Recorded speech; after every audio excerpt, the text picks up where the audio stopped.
Hello, this slide presentation will discuss about the steps in solving utilization of scarce resource problems. Okay, so please read silently this problem.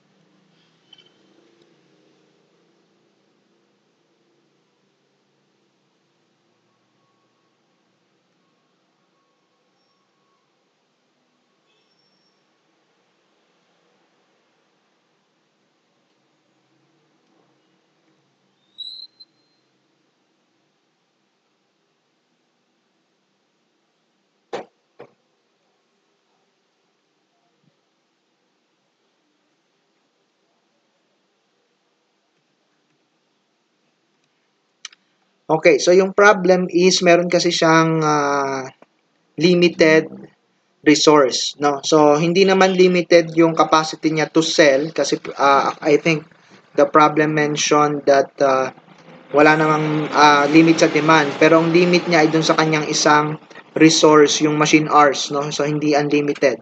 So meron lang siyang 720 machine hours. So the question is alin sa dalawang uh, product yung ipoproduce niya, or maybe a combination of the two, to maximize profit.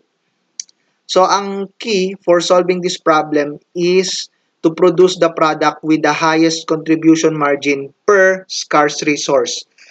Let me emphasize that, per scarce resource. Kasi kung babalikan natin yung problem, pareho naman yung contribution margin ng dalawa, 4 pesos. No, ayan, dyan sa table. Pero ang kailangan nating i-produce yung magbibigay ng mas malaking contribution margin per scarce resource. So, this is not necessarily the product with the highest contribution margin per unit. So, baka maka-encounter kayo ng problem na mas malaki yung contribution margin per unit ng isang product. It does not necessarily mean na siya yung ipiprioritize. Kasi nga, ang ating criteria is to produce the product with the highest contribution margin per scarce resource. So, let us now compute, no? Yung contribution margin per machine hour ng dalawang product. Si hard rolls, sabi kasi sa problem, 300 units per hour siya. So, if you have a contribution margin of 4 pesos, so you can have 1,200 pesos contribution margin per hour sa hard rolls. On the other hand, sa soft rolls, kaya niyang i-produce or kaya nating mag-produce ng 500 units per hour. So, multiply it by the contribution margin per unit, 4 pesos. So, we can enjoy 2,000 pesos profit per hour kung soft rolls. So, our conclusion now, ang ipaprioritize natin to produce ay yung soft rolls. So, soft rolls should be prioritized.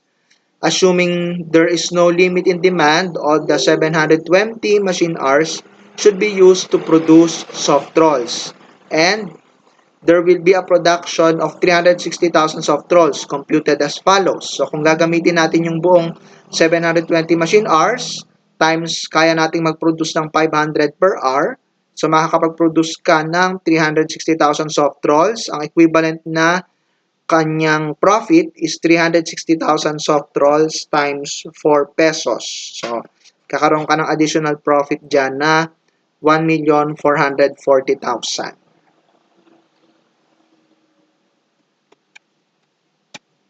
So this ends my discussion about this topic. So thank you for your attention.